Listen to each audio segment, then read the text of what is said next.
Hello everybody, this is Andy, and welcome to episode 20 of Omnifactory.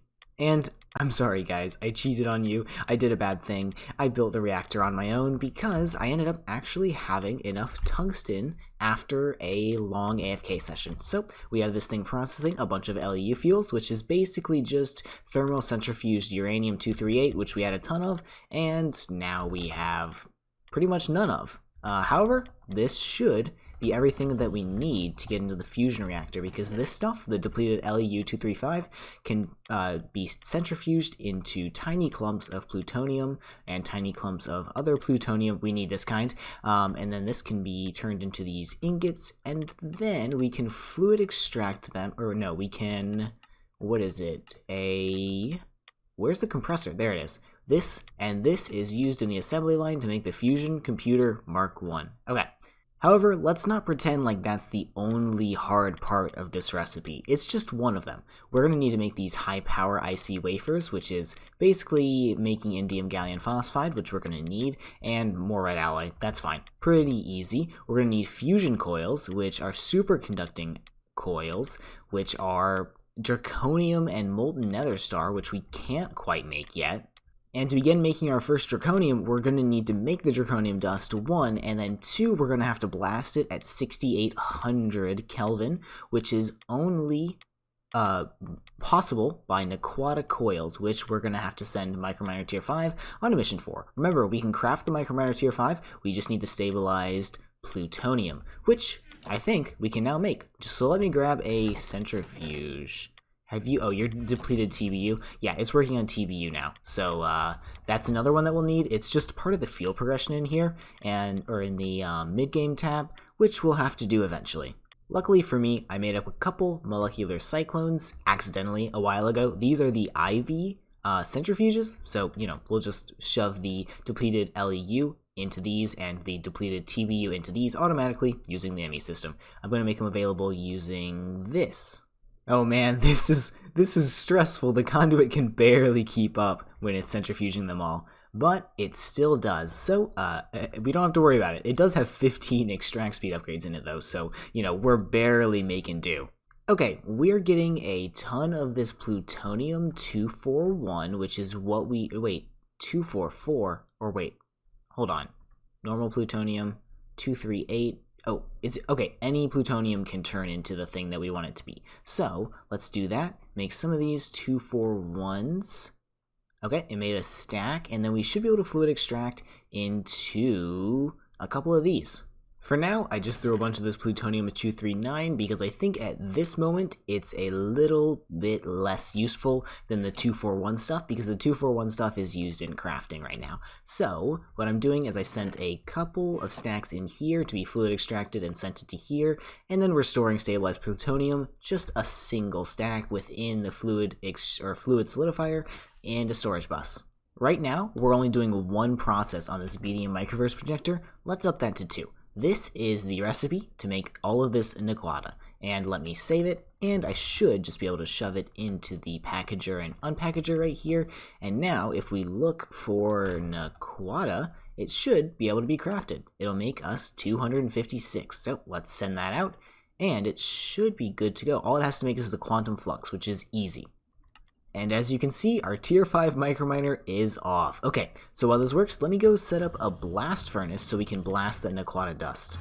Actually, it appears it can just be smelted, which is really simple because we have a multi-smelter. So let's see, is it in, oh, it looks like it's in the system. 256 of this stuff, I should just be able to grab it, go over to this area, and send it right in this chest on its way to be smelted into the good stuff. Yep, there we go, stack at a time. And since we're going to go ahead and use so much of this for our first blast furnace, let's send off another Naquata recipe. So I should be able to make 16 of these, and that should be good to make draconium. Now and for forever, this mixer is going to be doing its job very, very often. It's going to make me manulin, which we can turn into draconium in a chemical reactor with a little bit of dragon's breath. I'm going to get this dragon's breath through Ender Dragon data models, I think, because I just feel like I don't know. I feel like it might do well. So I have 4 of them, and I have 4 Ender Dragon data models, which are fairly easy to craft. It just uses this Dragon Lair data, which the Impossible Realm data we're already crafting for like other stuff. Because I think this is actually used in like microverse projectors for things, you know? Honestly, I don't really know where to set these up. I'm kind of just putting them anywhere and everywhere that they'll fit at this point because, you know, I don't plan on keeping the space after we get the creative tank. I want to go to a new one. So let's go ahead and set them up right here, why don't we? Because we have access to energy and a lot of it right here. And it's as simple as that. Now we have some Ender Dragon data models being used. I'm going to have to come back in a little bit once it gets its first pristine and set it to make me the Dragon's Breath. And also I need to add an Ender chest here. That reminds me, let me go ahead and do that really quickly. Okay, so I added the Ender chest, and I just happened to look inside of it, and I guess ore processing is happening right now. And oh my goodness, that import bus is doing some work right now. I might need to add a second one if it gets any crazier than this. I might even need to add a second like Ender chest network if it gets any crazier than this. And here it is, our first 2 pristine Ender Dragon meters, and we can turn them into Dragon's Breath, and that gets sent right into the system, it looks like, and we should have it right in here. Okay, perfect. By the way, the reason I chose to make Dragon's Breath that way instead of using this chemical reactor recipe is because I'm already going to be single dipping in my nitro diesel to make the draconium, because this requires nitro diesel to blast up. So I need to improve my nitro diesel production. We have access to the Empower. However, I'll do that later in the episode. But I don't want to double dip too far because we're also using that to produce power at this point. So, you know. And these things are actually starting to get used a little bit. You'll see like this number drops every once in a while. And let me just say, I'm really glad I set this process up at IV because it's going to make draconium very slowly. It'll blast slower, 500 seconds in the furnace, but this process is not all that fast. What I'm going to do is set up a drawer right next to it and go ahead and storage bus it, and we should just be able to pump directly out of that. There we go. And let me lock you, and I need to put upgrades in you. The bottleneck in this system right now is the Dragon's Breath, because we still only have a 5% pristine chance, I believe. We can head over here and check it out to make sure. Yep, we're almost at 10% pristine chance, but we're getting it very, very slowly. Eventually, once we're up to 30% pristine chance, these things should be producing 1 every round, which should be fast enough to keep up with our draconium production. But if we need Dragon's Breath elsewhere, we're definitely gonna need to amp it up a little bit, let's say. I think I am gonna need a little bit of Dragon's Breath. Oh, no. No, I'm not gonna need it at all, unless I need these decorative bricks for some reason. Turns out I haven't been processing galena this entire time. I have almost 4,000 of it, and I just sent off 20 more of the tier 1 microminers, so we're gonna have a lot more there too. But let's go ahead and start processing this stuff. We're starting to fill up our interfaces, which is bad, but we're almost at the creative tank, which means ore processing is essentially obsolete, so, you know, I think we'll be okay. And since I'm going to need a bunch of sphalerite for what I want to do next, I'm going to spend the last bit of my omnicoins on that. So, what I'm doing is I need to make this indium gallium phosphide, which is made like this with a little bit of gallium, a little bit of phosphorus, which I think I'm also going to have to start producing. Ew, I'm gonna need a couple of electrolyzers. Okay, that's fine. So I'm trying to make this, which is made from this, which can only be centrifuged from this. You actually have to make it through the tiny piles of indium, which come from chemical reacting aluminum with indium concentrate, which gives you a little tiny pile, one little baby pile, and you make this indium concentrate like this with purified galena and purified sphalerite with a little bit, actually that's a lot of it, of sulfuric acid. While I was looking at the recipe, I realized our sulfur production is nowhere near good enough, so I set up a little bit of processing at EV. It's 2 of these chemical reactors, and it's basically free to make sulfur, or sulfuric acid. I already have 209 buckets of the stuff, so that should be good. My old processing was right here, which was 3 of these chemical reactors, and somehow the sulfuric acid got back in the chemical reactor. I don't really know how. The system might jam someday if all of this gets sucked out, but I'm not entirely sure. But we don't need it anymore. So yeah, I'm gonna leave it running just because, I don't know, I want this place to look cool. So, you know. But yeah, we have lots of sulfur now. So now I can go down to my LUV area and set up that machine. Where did I put it? Oh, right here? No. Psych, I didn't put it anywhere because I want to actually run it at EV because I want to run this machine forever and not have to worry about it. So let's go ahead and also throw it right here so I don't need to do anything in the ME system. I can literally just fluid conduit the sulfuric acid right here. Awesome. And here we go. Very slowly, we're producing the indium dust. And I'm just voiding the solution because it's literally lead and zinc. I don't really need that. And with these two electrolyzers right here, I am producing the phosphate and then the phosphorus, which is getting sent into the system. There's some complicated filtering going on here. Well, I guess it's not that complicated. I'm just not allowing the phosphate to go into the system because I want it to go over here, and I'm not allowing anything else except for phosphate to go into here. You know, normal things. And we're slowly getting phosphorus. Okay, I have 45 already. That's not very bad. So what I should be able to do is, I should be able to shove this into here so I don't have it in my system taking up a space. And I should be able to just let this run and let it pile up a bunch of indium and phosphorus and what is it, gallium? Gallium is trivial. We have, I think, 82,000 tiny piles of gallium. We're not hurting for gallium anytime soon. So I'm going to let this run for a little while. I'm going to go play some different games for maybe an hour or two, and I'll be back to finish the episode. And I promise, I've been thinking about this the entire time. We're going to finish the conveyor module right after I get back. Now that our automations have been running for a little while, I went ahead and set up the true automation for indium gallium phosphide. This is not going to make a whole ton more. I have 256 stored in here and 62 in here. This will make another couple stacks and then it'll stop because I need to automatically or manually turn the indium into the little piles, which is fine because I don't think we're going to need that much of this stuff before we have basically. Wait, can I can smelt this, which means I can fluid extract it, which means I will eventually have infinite of it. If I run out, I'll figure it out, and it won't be a big problem.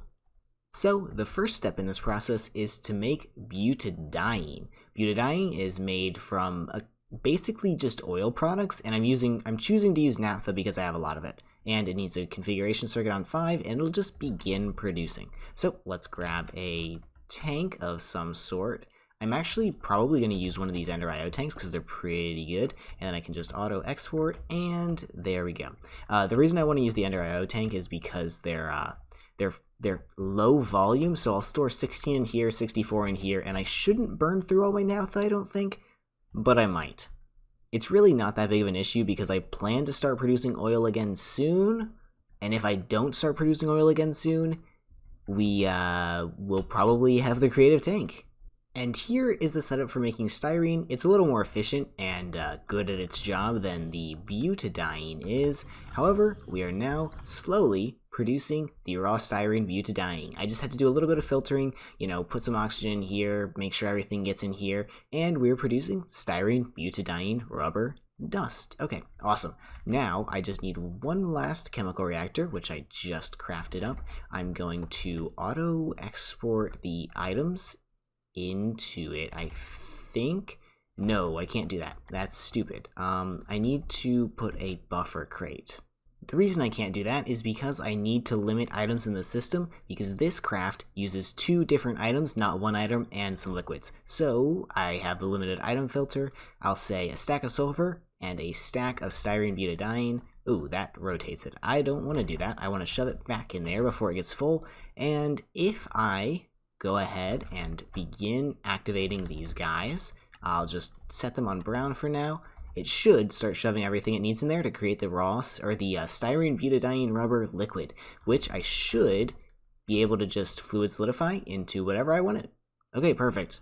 I went ahead and looked through JEI. Turns out there's not really any uses for the solidified forms, so we're going to store it in this ender tank in liquid form. So that means I should be able to, in theory, if I set up this ender tank properly, just like that, and that should have the styrene butadiene in it, I can come over to these guys and shove it into them. Now the question is, do I want this in both or do I want it in just one? This is the recipe that's waiting. Actually, you know what? I can just make another ender tank with the same configuration if I really need it. So let's go ahead and shove this right here. And it auto-exported, which means this crafting recipe should now actually be going. Oh my god, it is. This thing's been sitting for like a day and a half now. Now let's see. Is it gonna finish up? Okay, it made one, and the second one is coming along very quickly. Okay, please, please, please, please, please, finish. LUV assembling machine. Assembler. Is that it? LUV assembler. Oh man. Look at that bad boy. And it's a quest completed. Perfect. And I'm just going to go ahead and store this guy in the ME system for safekeeping because we have no reason to use him at this very moment. I'm not going to upgrade circuits just yet, but we will very soon.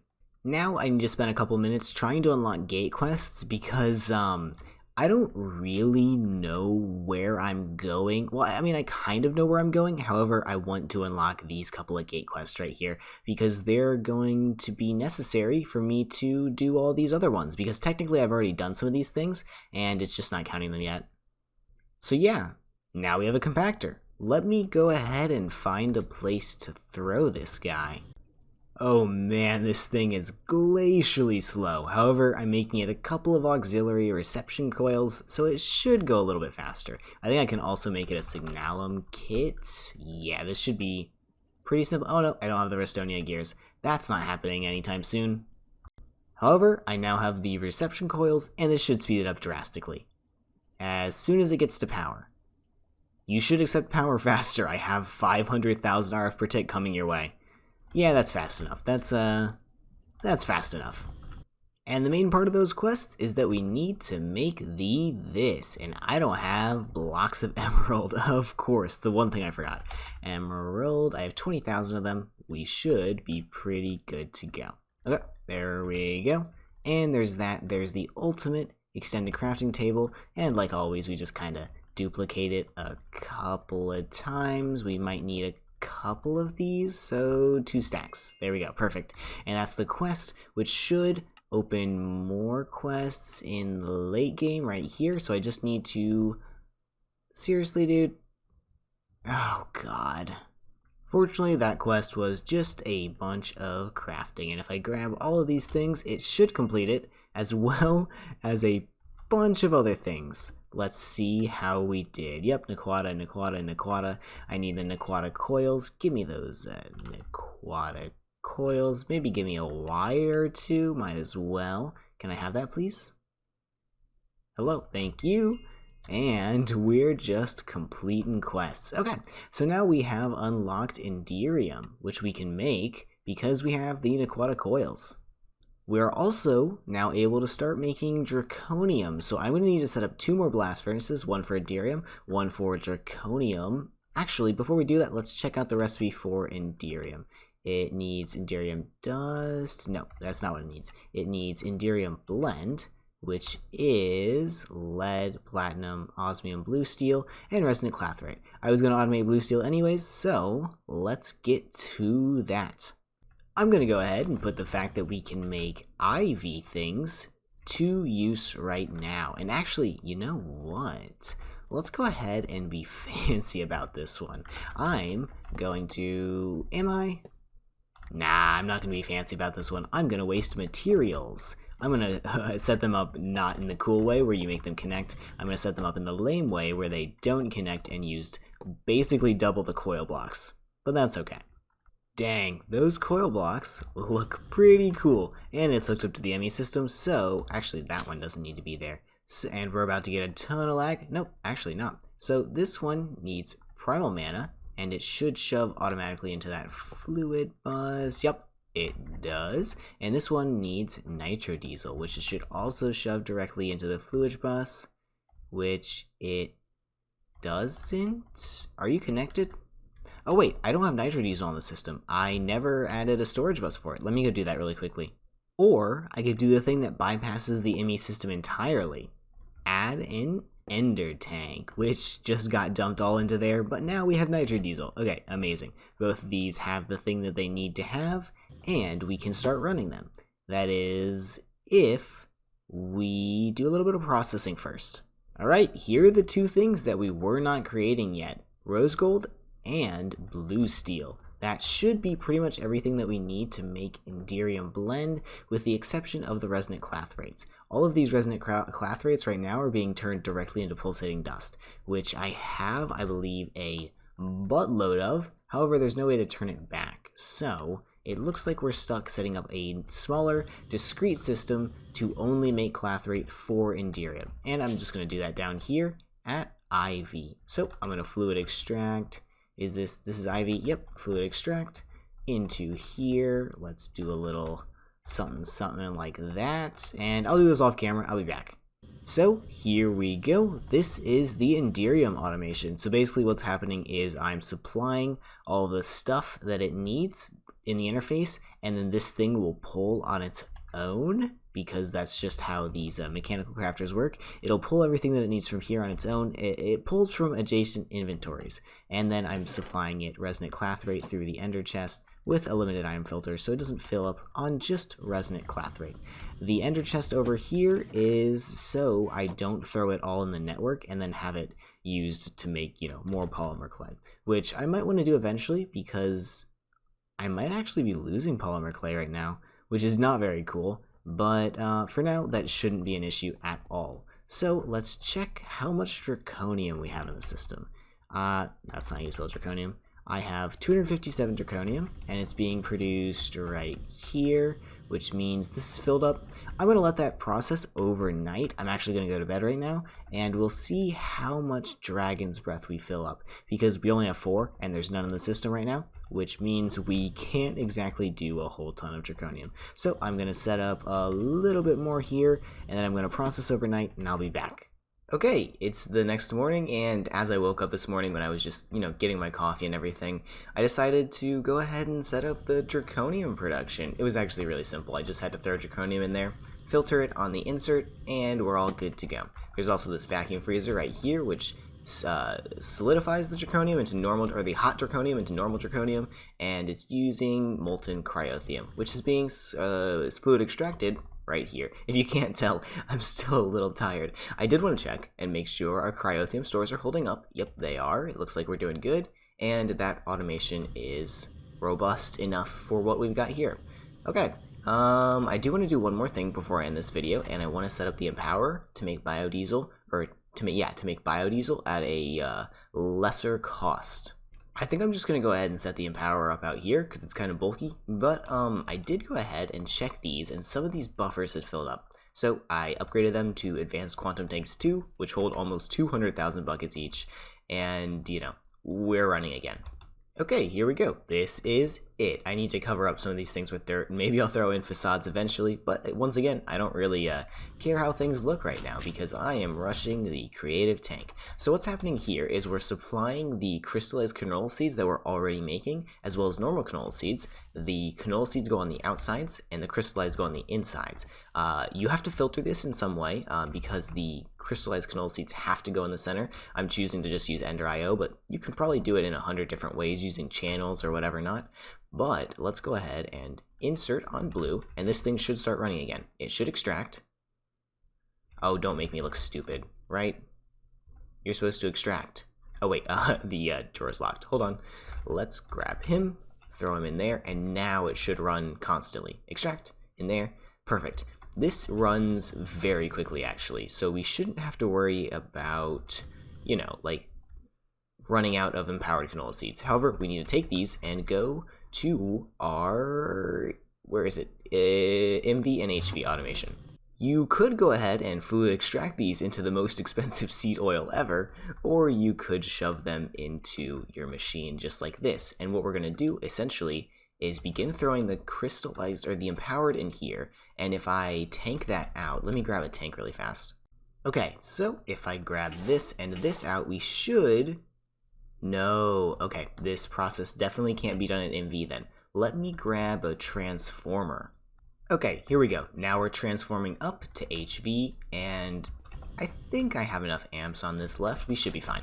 No, I'm only running like 10 machines off this. We'll be fine. I did void around 64,000 buckets of crystallized oil, but we don't need it anymore. We can literally just do this, and it should start filling up with empowered oil, and then it uses half the ethanol that we were using before. So 1,500 millibuckets turns into 6 buckets of biodiesel. Okay, we just doubled our oil production, or our diesel production, which is very, very beneficial because we're using a bunch of it to make the zirconium. However, we're still doing quite well here. I'm just scared that our backlogs are going to start to fill. Okay guys, that's definitely all the time that I have for today. I'm pretty sure I'm way over time actually, but you know, that's okay. If it's a 40-minute video, it's a 40-minute video. I hope you guys did enjoy. If you did, leave a like or something. Who knows, whatever. Have a fantastic day. Bye-bye.